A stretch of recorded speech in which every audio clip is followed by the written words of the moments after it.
हमारा दुश्मन पाकिस्तान चीन के साथ मिलकर के हाल ही में एक सैटेलाइट लॉन्च किया है और ये जो सैटेलाइट है इसका असल उद्देश्य बताया गया है कि डिजास्टर को देखने के लिए, कृषि को मैनेज करने के लिए, तूफान वगैरह पकड़ने के लिए है, लेकिन वास्तविकता में ये भारत पर निगरानी रखने के नाम पर इन्होंने सैटेलाइट लॉन्च किया है। दरअसल ये जो बताया जाता है कि ये क्लाइमेट के लिए है, एनवायरमेंट के लिए है, या फिर ये डिजास्टर मैनेजमेंट के लिए, इन एक्चुअलिटी होता क्या है ना कि ये बेसिकली एक स्पाई सैटेलाइट के तौर पर यूज किया जाता है। अगर ये सैटेलाइट्स गए हैं तो ये धरती का जब चक्कर लगाएंगे तो भारत के ऊपर से गुजरेंगे और भारत के अंदर जो एक्टिविटीज हो रही हैं उनको मॉनिटर करने का काम करेंगे। और पाकिस्तान ने ऑपरेशन सिंदूर के दौरान भी ठीक यही किया था। चाइना ने पाकिस्तान का रिमोट सेंसिंग सैटेलाइट लॉन्च किया है, तो पाकिस्तान आसमान में अपनी प्रेजेंस को चाइना के थ्रू बढ़ा रहा है।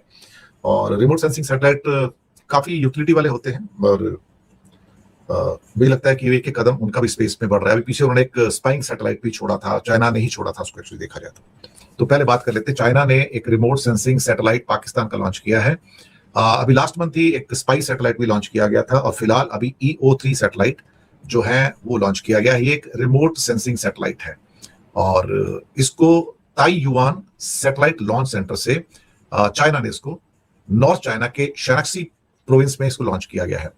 ये इंफॉर्मेशन मिली है चाइना की एजेंसी शिनहुआ से और पाकिस्तान के स्पेस प्रोग्राम के लिए एक बड़ी अचीवमेंट है। सैटेलाइट का नाम PRSC EO3 remote sensing satellite है और इसे लॉन्ग मार्च 6 रॉकेट के जरिए स्पेस में भेजा गया है और जिस ऑर्बिट में इसको जाना था ये वहां पर पहुंच गया है।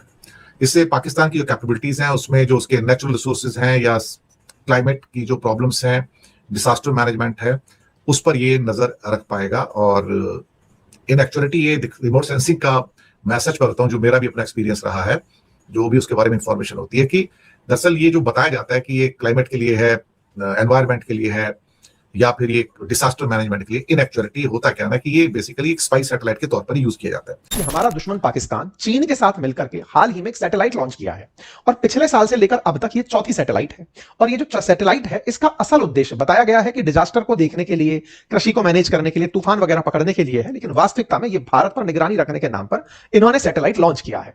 आज सैटेलाइट लॉन्च हुआ है, कल को सैटेलाइट के थ्रू हमले प्लान किए जाएंगे। हुआ ये कि शनिवार रात को चीन ने पाकिस्तान के एक नए सैटेलाइट, नाम था इसका PRSC E03, इसका सफलतापूर्वक लॉन्च किया। यह लॉन्च ने ताइवान सैटेलाइट लॉन्च सेंटर से किया था।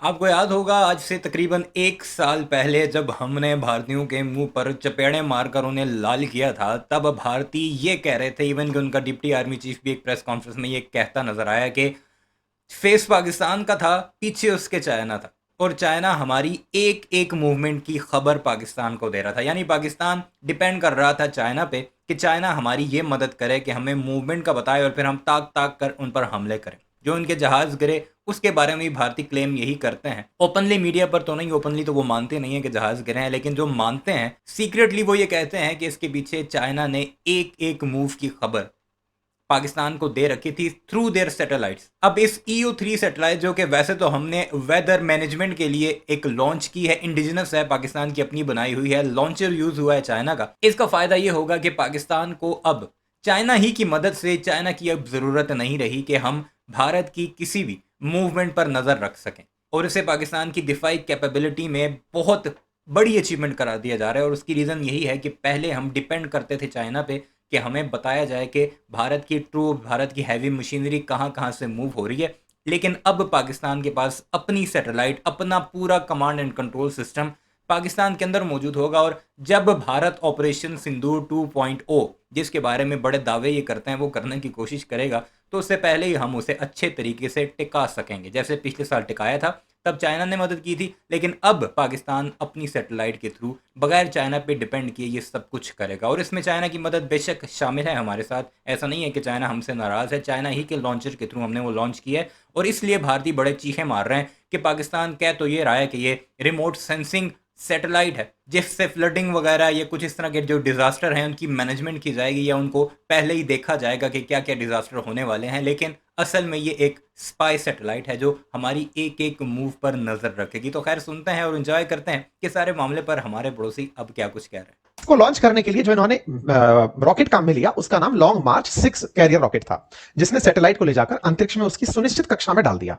लेकिन चीनियों ने और पाकिस्तानियों ने अपने लेटर में यह कहीं नहीं बताया कि इसे कहां पर छोड़ा गया, लो अर्थ ऑर्बिट में, मिडिल अर्थ ऑर्बिट में, हाई अर्थ ऑर्बिट में नहीं बताया गया। बस ये आया कि पाकिस्तान का इंडिजीनियस EO3 सैटेलाइट जो है वो माइलस्टोन हमने स्थापित कर दिया है। बाकायदा पाकिस्तान के द्वारा इसकी तस्वीर लॉन्च की गई। देखिए हमने कितनी बड़ी कामयाबी अर्जित कर ली है। ये हमने अपने लॉन्ग मार्च 6 रॉकेट से किया है और हमने इसे सक्सेसफुली लॉन्च करके उसकी प्रीसेट ऑर्बिट में, यानी कि जो पूर्व निर्धारित कक्षा थी, हमने वहां उसे छोड़ दिया है। यह कारनामा इन्होंने ताइवान सैटेलाइट लॉन्च सेंटर से किया। अच्छा, अब ये होता क्या है, आसान भाषा में मैं कई बार पहले भी बता चुका हूं। हम लोग दिवाली के समय जब पटाखे चलाते हैं तो उसमें से एक रॉकेट भी होता है। वो रॉकेट जिसमें आग लगती है तो वो ऊपर की तरफ जाता है, तो समझिए कुछ वैसा ही रॉकेट ये भी है जो इन्होंने चलाया। अब ये जो रॉकेट इन्होंने चलाया ना, ये जिसमें आग लगी और ये उठा, इसके कैप पर एक पेलोड ले जाने का सिस्टम होता है और उस पेलोड में ही सैटेलाइट को रख दिया जाता है। तो ये रॉकेट जब आग लगते हुए ऊपर जाता है तो ये उस हाइट तक पहुंचता है जहां तक इसे पहले से निर्धारित किया गया कि यहां तक सैटेलाइट पहुंचाइए। तो आज जो जंग है वो सिर्फ जमीन तक सीमित नहीं है बल्कि स्पेस तक पहुंच चुकी है। पहले हम अपनी मिसाइल कैपेबिलिटीज को बढ़ाने की बात करते थे, लेकिन आज ल्यूनर कैपेबिलिटी, मार्स पर लोगों को ले जाने और स्पेस स्टेशन तक लोगों को पहुंचाने में हम अपने बाकी कार्यक्रमों पर काम कर रहे हैं। इसी कड़ी में चीन और पाकिस्तान मिल गए हैं और भारत के खिलाफ उन्होंने काम करना शुरू कर दिया है। आज एक जरूरी मसले को समझेंगे कि कैसे चाइना और पाकिस्तान स्पेस में मिलकर के भारत के खिलाफ काम कर रहे हैं और आने वाले समय में कैसे भारत के लिए सिरदर्द बन सकते हैं। सबसे पहले हमें समझना पड़ेगा कि युद्ध में ये कैपेबिलिटीज बढ़ाने की आवश्यकता क्यों है, क्योंकि रिसेंटली जो आपने ईरान, अमेरिका, इजराइल का युद्ध देखा होगा, उसमें एक बात जरूर आपने समझी होगी कि ईरान ने चाइना की दी हुई टेक्नोलॉजी का प्रयोग करते हुए अपने जितने भी विपक्षी थे उनको परास्त किया। उन्होंने Jordan, Israel, Kuwait, Bahrain, Qatar, Saudi Arabia आदि पर जो हमले किए थे उनमें उन्होंने चाइनीज टेक्नोलॉजी का इस्तेमाल किया। उनकी जो स्पेस से इमेजेस चाइना ने प्रोवाइड कराई थी ईरान को, उनका प्रयोग करते हुए आइडेंटिफाई किया ठिकानों को और उसके बाद लगातार अटैक्स किया और इसमें कामयाब भी ईरान बहुत हद तक रहा। अब चाइना एक कूटनीति का प्रयोग करते हुए, क्योंकि चाइना भारत का शत्रु है, न्यू वर्ल्ड ऑर्डर में जिस तरीके से खुद को एस्टैब्लिश करना चाहता है, भारत उसके आड़े आ रहा है और भारत एक नई महाशक्ति बनने की कोशिश दुनिया में कर रहा है। पाकिस्तान जो कि भारत का शाश्वत शत्रु है, वो चीन का नई महाशक्ति चाइना के मुकाबले में जिस चाइना का अमेरिका के साथ मुकाबला है, ये बेशरम उसका इंडिया के साथ मुकाबला कर रहे हैं, जबकि खुद इनका अपना foreign minister S Jaishankar laser eyes वाला कई बार कह चुका है कि हम चीन का मुकाबला नहीं कर सकते। वो दुनिया की बेस्ट इकोनॉमी रखता है, हम कैसे उसका मुकाबला करें, क्या उसे जंग छेड़ लें फिर मार खाएं, ये खुद वो कह चुका है। मित्र बनता जा रहा है। अब चाइना की मदद से पाकिस्तान ने अपने स्पाई सैटेलाइट बनाए हैं। ये स्पाई सैटेलाइट क्या है, इनको थोड़ा समझने की कोशिश करते हैं और कैसे चीन और पाकिस्तान भारत के अगेंस्ट काम करने वाले हैं। तो इधर क्या हुआ कि चीन ने पाकिस्तान के कुछ सैटेलाइट्स लॉन्च किए। हमारे पास खबर आई कि चाइना ने पाकिस्तान की सैटेलाइट को लॉन्च किया और अपने स्पेस टाइज को मजबूत करने की बात कही। अब देखो, पाकिस्तान तो यही कहेगा कि हम चाइना के साथ मिलकर अपनी जो स्पेस की रेस है उसको और आगे बढ़ाना चाह रहे हैं, चीन हमारी मदद कर रहा है, तो इसमें गलत क्या है। लेकिन ये जो पाकिस्तानी सैटेलाइट्स लॉन्च हुए ना, ये कल हुए और ये पाकिस्तानी सैटेलाइट था PRSC-E03। अब ये क्यों लॉन्च किए गए और चाइना का इसमें क्या हाथ हो सकता है, उसको थोड़ा सा समझने की कोशिश करिए। अभी चाइना ने ये जो सैटेलाइट लॉन्च किया है 26 अप्रैल को किया है और उनका कहना यह है, पाकिस्तान की सरकार की तरफ से, ये कनेक्टेड पाकिस्तान की तरफ से एक ट्वीट आया है, उसमें इनका कहना यह है कि ये हाई रेजोल्यूशन इमेजिंग करेगा, यानी कि जमीन की जो फोटोज हैं वो ये सैटेलाइट लेगा, उसके अलावा मॉनिटरिंग ज्यादा कर पाएगा और जो डिजास्टर मैनेजमेंट और नेशनल रिसोर्स मैपिंग है वो काम करेगा। कहने का सिंपल मतलब यह है सरकारी जवाब के आधार पर कि हम बस अपनी जमीन की निगरानी करेंगे, कहां पर बाढ़ आने वाली है, कहां खेती बर्बाद हो सकती है, मौसम कैसा रहने वाला है, इन सब चीजों की हम निगरानी करेंगे। लेकिन बात सिर्फ इतनी नहीं है और भारत इसे अच्छे तरीके से जानता है। अगर ये सैटेलाइट्स गए हैं तो ये धरती का जब चक्कर लगाएंगे तो भारत के ऊपर से गुजरेंगे और भारत के अंदर जो एक्टिविटीज हो रही हैं उनको मॉनिटर करने का काम करेंगे। और पाकिस्तान ने ऑपरेशन सिंदूर के दौरान भी ठीक यही किया था, क्योंकि ये ऐसे सैटेलाइट होते हैं जो 1 मीटर बाय 1 मीटर या आप कह सकते हो कि 5 फीट बाय 5 फीट में ये क्लियर पिक्चर ले सकते हैं। तो ये किसी भी कंट्री की जो मिलिट्री कैपेबिलिटीज है, उनके कैंटोनमेंट्स हैं, उनके जो बाकी चीजें हैं, उसको क्लियर पिक्चर ऊपर से लेके भेज सकते हैं। तो ये डबल फायदा उनको है। एक तो ठीक है, जो सिविल उसके यूज है वो तो है ही है, लेकिन इसका जो मिलिट्री यूज भी होता है वो भी काफी बड़ा होता है और इससे पाकिस्तान की जो रिमोट सेंसिंग जो कैपेबिलिटीज है उसमें भी उसको इंक्रीज मिला है।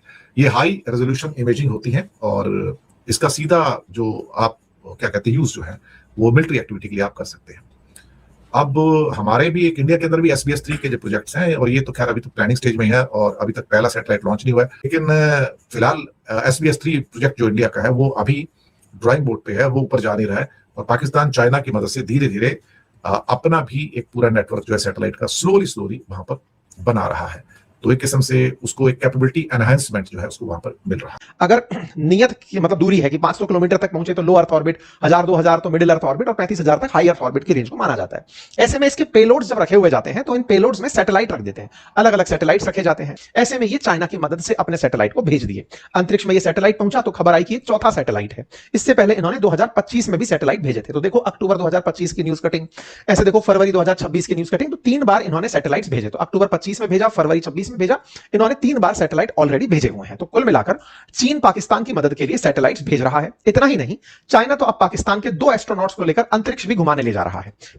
चाइना ने अपना तियांगोंग स्पेस स्टेशन अंतरिक्ष में स्थापित किया था 2021 में। जैसे इंटरनेशनल स्पेस स्टेशन है ना, चाइना वालों का एक तियांगोंग स्पेस स्टेशन है जो ऑलरेडी अंतरिक्ष में तैर रहा है।